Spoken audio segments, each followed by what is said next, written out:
this class we will look at an important algorithm called the exact zero skew clock routing algorithm, which is still today used in many of the clock tree synthesis tools. This algorithm is a foundational algorithm by Tsay, and it is still used, and it is very important, a very efficient algorithm which not only handles arbitrary distribution of clock sinks but also handles uneven load capacitance.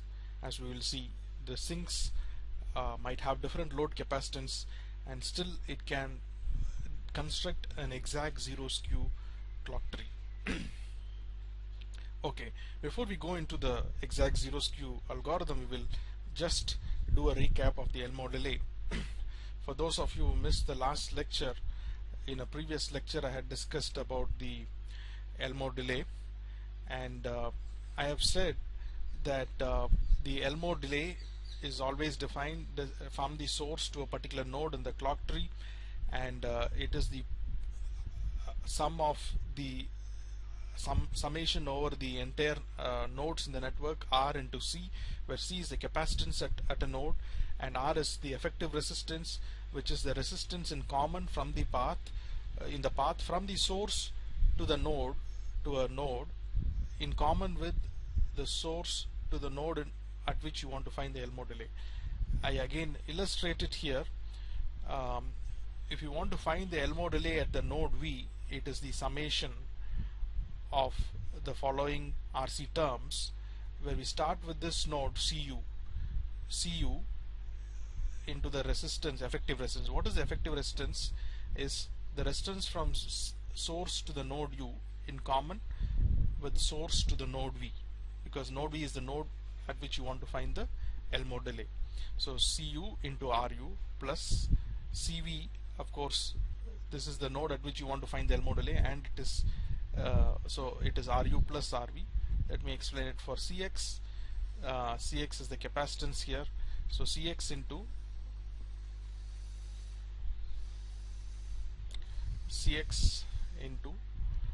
the resistance, effective resistance. What is the effective resistance? It's the resistance from the source to the node X in common with the resistance from the source to the node for which you want to find the Elmore delay. So the common resistance is only Ru, right? So it is Cx into Ru, right? And then Cy, again Cy is the node here, and Cy resistance common in the path from source to the node Y, common with the path from source to node V. So the common resistance is Ru plus R, right? So we have Ru plus Rv here, right? So in this way you can find the Elmore delay. We also made an interesting observation in the last class that the Elmore delay to the node Z here is the Elmore delay to the parent node, Elmore delay to the node V here, right? Sorry, the Elmore delay to the node Z is the Elmore delay to the node V plus the resistance leading into the node into the total subtree capacitance. So here it so happens that Z is the leaf node, so we have just Rz into Cz. Now here we have shown the Elmore delay to the node V here, and again the Elmore delay to the node U here. And remember, the Elmore delay from two intermediate nodes, like between two intermediate nodes in an RC tree, can be written like this. Supposing somebody wants to find the Elmore delay from the node U to the node Z, it is the Elmore delay from the node U to the node V plus the Elmore delay from the node V to the node Z, right? So we have it here. Now Elmore delay from between two nodes is not defined. Elmore delay is always defined from the source to a particular node. So then the Elmore delay from the node U to the node V can be written like the Elmore delay to the node V. The Elmore delay from the node U to the node V is the Elmore delay to the node V minus the Elmore delay from the source to the node U, right? Fair enough. Elmore delay from U to V is the source to Elmore delay from source to node V minus the Elmore delay from the source to the node U. That comes to be, from these two equations written above, that comes to be RV into CV plus CY plus CZ. So we can write the we have this equation, the Elmore delay from U to Z is the delay from U to V plus V to Z, and U to V we have it as RV plus into CV plus CY plus CZ. So in other words, we can write the Elmore delay from U to Z in this manner, right? Now we make an interesting observation from this. We are going to introduce what is called as the lumped delay model. So what I'm saying, in the last slide I have said that the Elmore delay from U to node Z is RV into CV plus CY plus CZ plus the delay from V to Z, right? So in other words, I can write this equation in this format. This subtree at node V can be modeled with a total capacitance called C total. C total is the total subtree capacitance, the subtree rooted at node V, right? Because you see, this is node V, it has got a total subtree capacitance C total, which is CV plus CY plus CZ, and the delay from V to Z, right? Because I said, you see, if you model this in this fashion, the delay from node V to Z, I have written it as TVZ. It's a time delay. So now the Elmore delay from U to Z, supposing this is a node U is here, it's we can write it as, we have a resistance RV leading to the node V. So we have a resistance RV, we have a resistance RV leading to the node V, right? So we have the node U here, right? And so it becomes RV into the total subtree capacitance CV plus CY plus CZ plus TVZ. TVZ represents the node delay from the node V to node Z. So what I'm saying is that this can be the equivalent representation of this subtree. Alright, so once we understand this, we will be able to understand the zero skew clock routing algorithm better. Now what is the zero skew clock routing algorithm? What is the basic concept? The basic concept used in the zero skew clock routing algorithm is the zero-skew-merge process. Now, what is this process? Now supposing you have a situation like this, where you have two clock sinks like this, say 10 femtofarad. I'm assuming a lower technology, sub 100 nanometers, so the capacitances, the input capacitance of the flip-flop will be in femtofarad. So I've got 10 femtofarad load here. This is a clock sink, this is the input capacitance of the flip-flop or the register, and I've got a 25 femtofarad capacitance here, and they are separated by a distance of 100 micrometer. Now if I have to feed a clock, at what point should I feed the clock so that the clock reaches both these flip-flops at the same time? That is the question we have to think. So should I feed the clock at the midpoint, or should I feed it right side of the midpoint, or should I feed it at the left side of the midpoint? What do you think? At what point should I feed the clock so that it reaches both these points, the 10 femtofarad load and the 25 femtofarad load, at the same time? Now if you just remember what we have seen in the previous slides, a wire has got resistance and capacitance. So this wire of length 100 micrometer has got resistance and capacitance. So now you see here that this capacitance on the right hand side is 25 femtofarad, on the left it is only 10 femtofarad.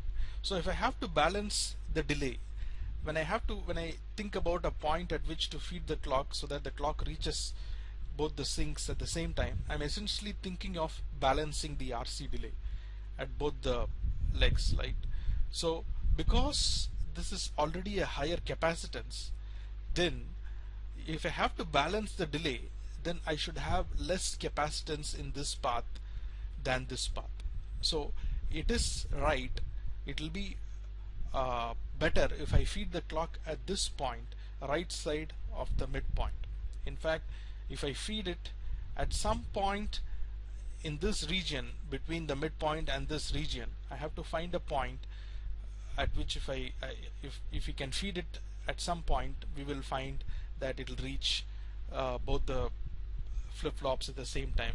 This is called the zero skew point or the tapping point, right? It makes sense because there's a larger capacitance, so the length of the wire must be less because we are interested in balancing the delay, the RC delay. So the delay is a function of the capacitive load and the wire which has resistance and capacitance. So obviously I have a larger capacitance, so I should have a smaller length wire segment here. This is a smaller capacitance, so I have a larger wire segment here. So this is the basic concept of a zero skew merge process, and in fact this algorithm uses this concept very judiciously to develop the whole tree from the clock sinks. So to start with, we assume that every subtree has achieved zero skew. Now this is what we mean. We have two subtrees here. The subtree rooted at node 1 here. This is the subtree 2. This is the node 2. And we start with the leaf nodes and then we develop the tree upward, right? And this subtree 1 here and subtree 2 are connected by a wire of length L. I have to find the tapping point, that is I have to find a way to split the wire of length L into two parts, XL and 1 minus X into L, such that I can achieve zero skew, or I can balance the RC delay from the tapping point to the subtree. Because you see, if X is 0.5, then this is L by 2 and this is L by 2, right? So I have to find that X so that the RC delay is balanced to the root of the subtree. So the algorithm, the steps are as follows. We assume every subtree has achieved zero skew, which means the signal delay from the root of the subtree to its leaf nodes are equal. So we start with the leaf nodes, which are subtrees with zero skew to start with, right? Because they just have the capacitance. And to interconnect two zero skewed subtrees with a wire and ensure zero skew of the merge tree, the problem to be solved is the decision of where on the wire the new root of the merge tree will be, such that the delay time from the new root to the leaf nodes are equal. That is the zero skew process, zero skew merge process, right? Of course, we will explain it with an algorithm. Now first, let us see how we can find the tapping point. I said that the wire of length L between the two subtrees, and we have to find that X such that the RC delay from the tapping point to the root of the subtrees are equal. Now from the root of the subtree, the delay to its leaves are made equal, right? They are both T1, right? This is subtree, and the delay from the root of this subtree to its two leaves or three leaves, whatever, is made equal, right? What I mean is, I'm saying that we start from the leaf nodes, like you have two clock sinks, which means we have two capacitance, and you have to find the zero skew point, zero skew merge point for these two, right? You will find it as node V. Now what we are saying is the delay from the node V to Y and Z are same. The delay from the root of the subtree to its leaf nodes are the same, provided V is the zero skew point, a zero skew merge point. And so we are saying the delay is T1. Delay, RC delay from V to Y is T1, the RC delay from V to Z is T1.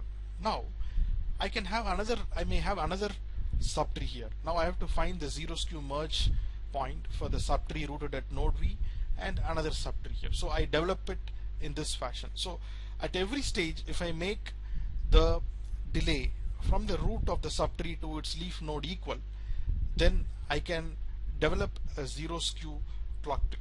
Let us see an example. Before that, we will look at the equation to find the x. So to ensure delay from the tapping point to the leaf nodes of both the trees are equal, it requires this. Remember, in this point in this diagram, we have the subtree. This is node 1. It has the subtree capacitance. The total subtree capacitance is C1, and the delay from the subtree to its leaf nodes is T1. So if I want to balance the delay, what is the RC delay? What is the Elmore delay from the tapping point to the subtree? It is nothing but C1 by 2 into R1, because this C1 by 2, there is no resistance here. So it is this C1 by 2 into R1 plus capital C1 into R1 plus this T1 must be equal to C2 by 2 into R2 plus capital C2 into R2 plus T2, right?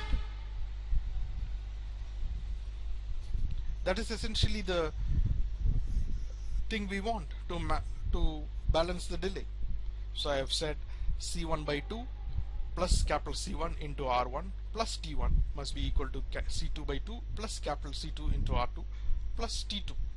Remember, this C1 is the wire capacitance, while this C1 is a total subtree capacitance, capital C1. R1 is the wire resistance, and T1 is the delay from the subtree 1 to its leaf node. Similarly, small c2 is the wire capacitance, small r2 is the wire resistance. Let us define alpha as the resistance per unit length of the wire and beta as the capacitance per unit length of the wire. So remember that from the tapping point to the subtree 1, the length of the wire is XL, right? So R1 is XL into alpha and C1 is XL into beta. So R1 is alpha XL into alpha and C1 is XL into beta. In a similar fashion, the other segment is 1 minus X into L, and alpha is the resistance per unit length. So the resistance of the other wire segment is 1 minus X into L into alpha. Similarly, 1 minus X into L into beta is the capacitance. So if we just substitute them into this equation, we will find that X comes out to be T2 minus T1 plus alpha L into capital C2 plus beta L by 2 by alpha L into beta L plus capital C1 plus capital C2. Remember, capital C1 and C2 are the total subtree capacitance at nodes 1 and 2. Now in this equation, X should normally be between 0 and 1. That because X is a factor, X is a tapping point, right? In normal cases where the capacitance at the two ends are not too much out of balance, X will usually become between 0 and 1, maybe 0.5, 0.25, 0.75. But there are cases when the capacitance at the two ends of the subtrees, the capacitance at the subtrees are too much out of balance. Say for example, say 5 femtofarad and this is 100 femtofarad. They are too much out of balance. In that case, a wire of length L may not be enough to balance both the subtrees.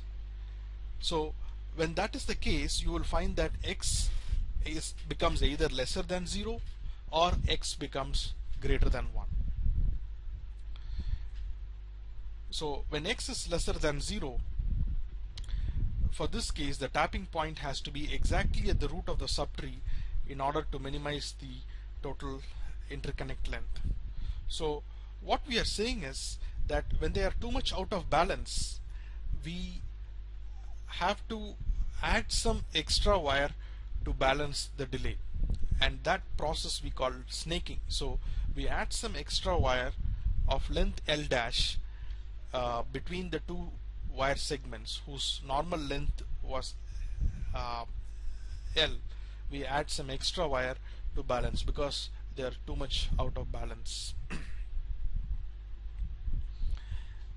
And you can see that if X is lesser than 0, then we see that the tapping point has to be exactly on the root of subtree 1. What I'm saying is that the tapping point has to be here. in that case we have to add an extra wire segment L dash to balance the delay, right? And that L dash can be found as follows. The condition is T1 must be equal to T2 plus this. Why is it so? Because I'm having the tapping point at the root of subtree 1. So I don't have the tapping point, this tapping point is here, right? So I don't have this wire at all. So I don't have this R1 and C1 by 2. I don't have a delay. So this delay from the tapping point to its leaf, T1 must be equal to this entire distance. We are going to call it L dash, right?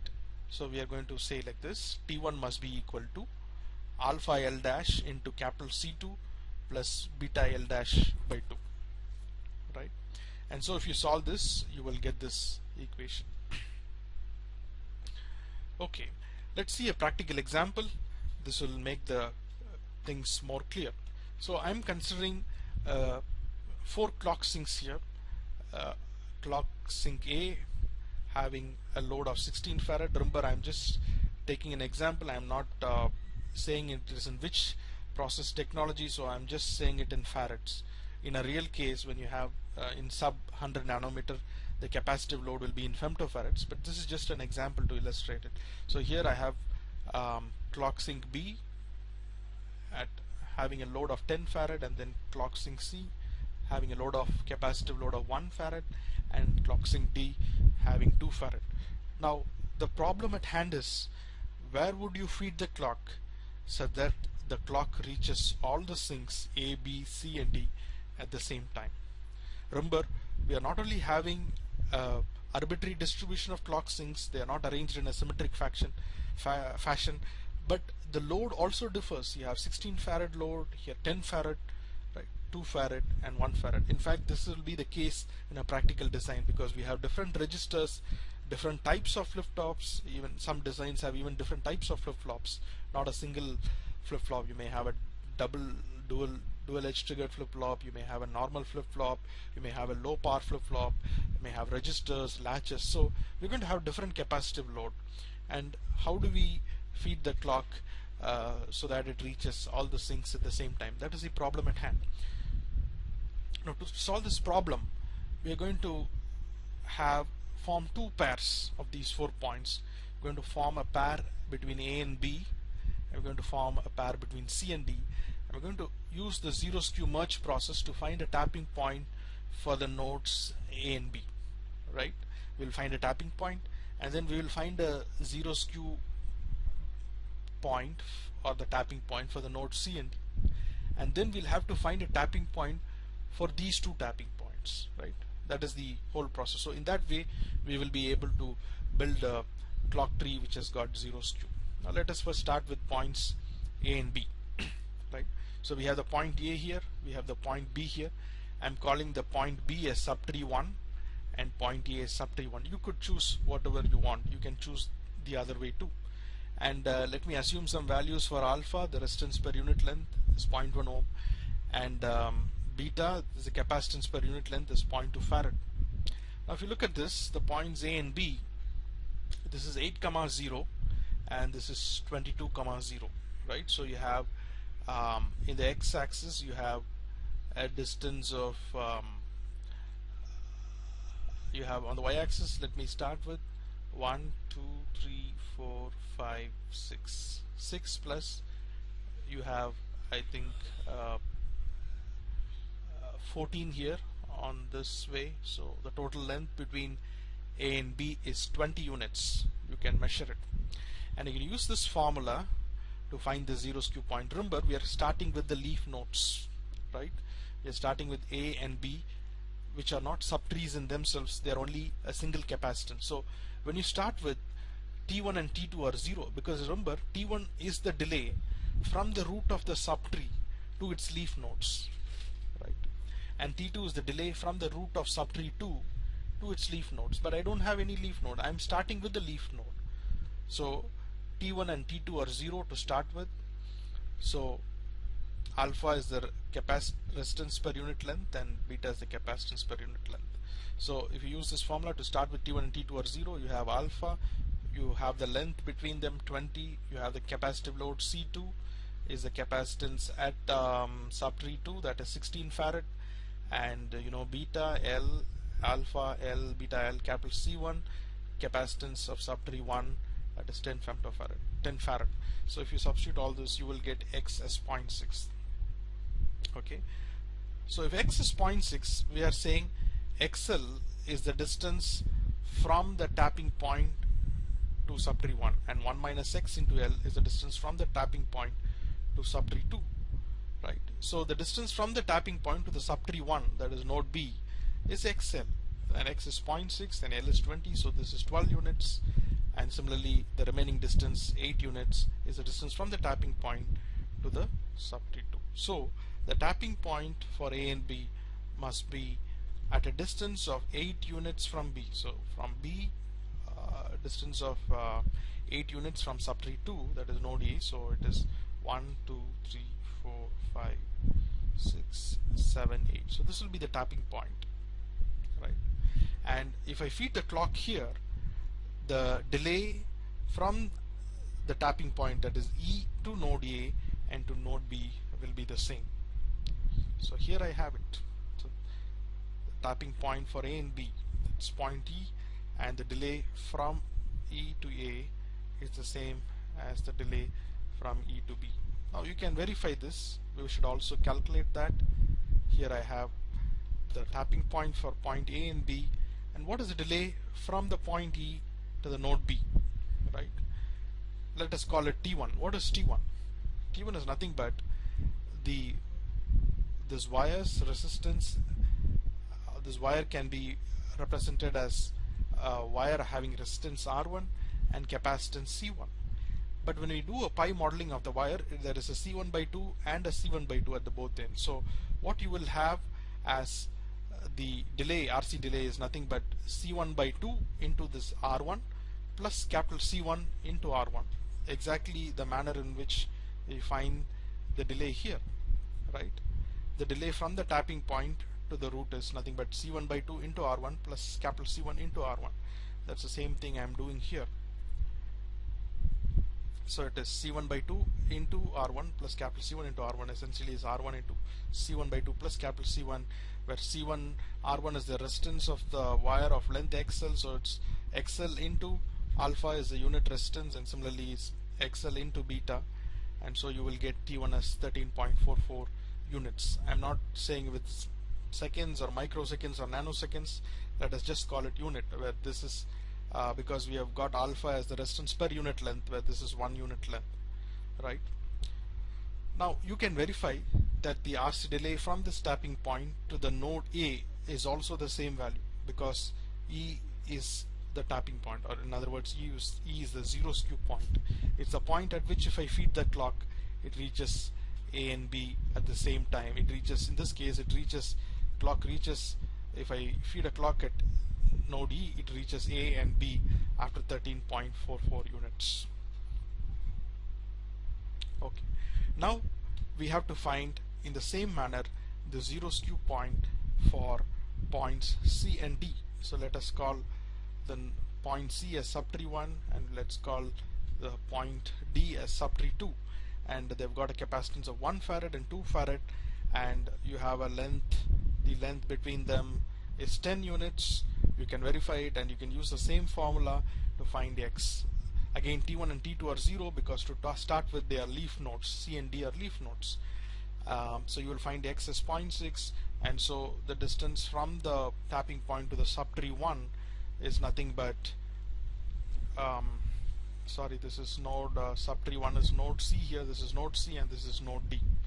So the distance from the tapping point to the node D is only 4 units, so 1, 2, 3 and 4. So here you will have the tapping point, and in a similar fashion you can find the RC delay from the tapping point to the nodes C and D, and you will find them to be the same, and that is 0.96 units. So here I've got the tapping point F for node C and D. The tapping point is also the zero skew point, and here I have the zero skew point for nodes A and B. Now is the most important thing. Now I have to do the merge, the zero skew merge process for these two subtrees. Now E and F are not capacitances in themselves, they are subtrees because they've got some wire and then they have got some capacitance at the two leaf nodes. So how do you merge E and F?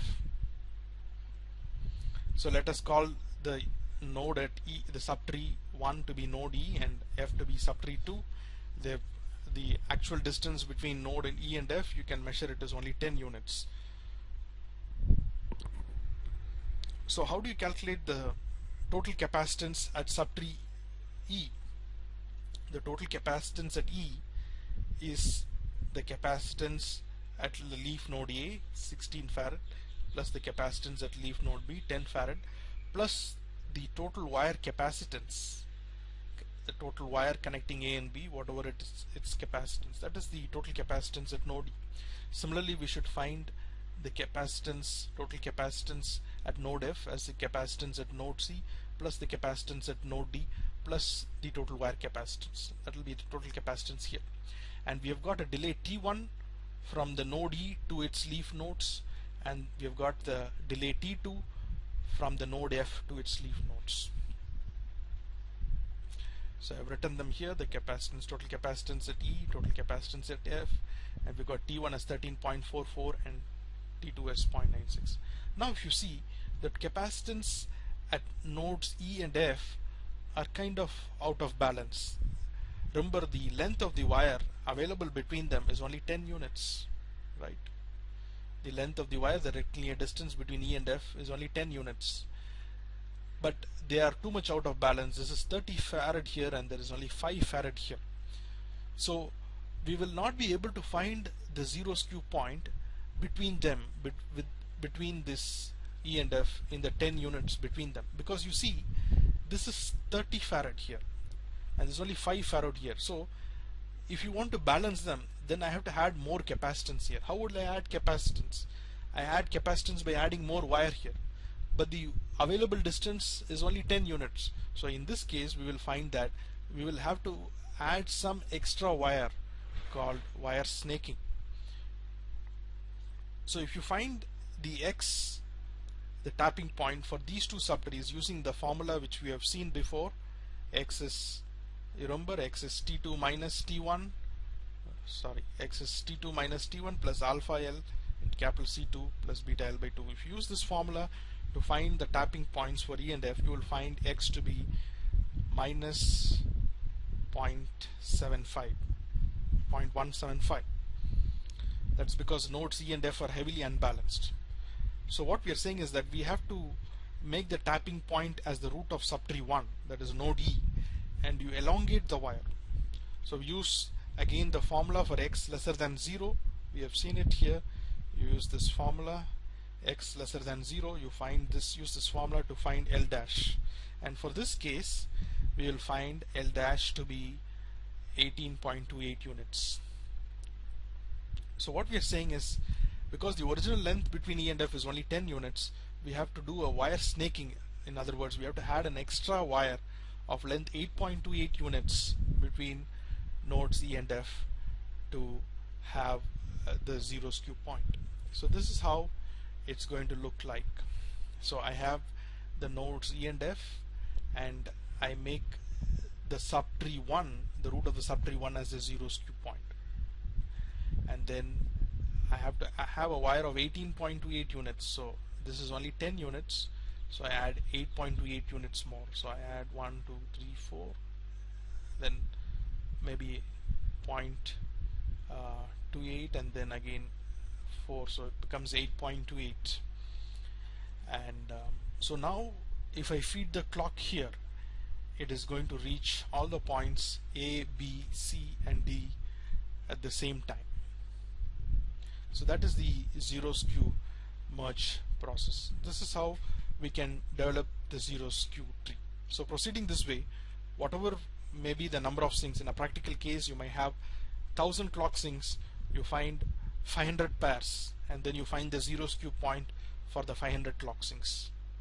and then in the next stage for the 500 tapping points, again you find the zero skew point. So in this way you will be developing the tree from the leaf till the source, and the final point is the root of the clock tree. This excellent algorithm is very important. In fact, as I already said, it is used in many of the clock tree synthesis tools today, and this can be found in this paper, an exact zero skew clock routing algorithm, IEEE transactions on CAD by Tsay. Thank you.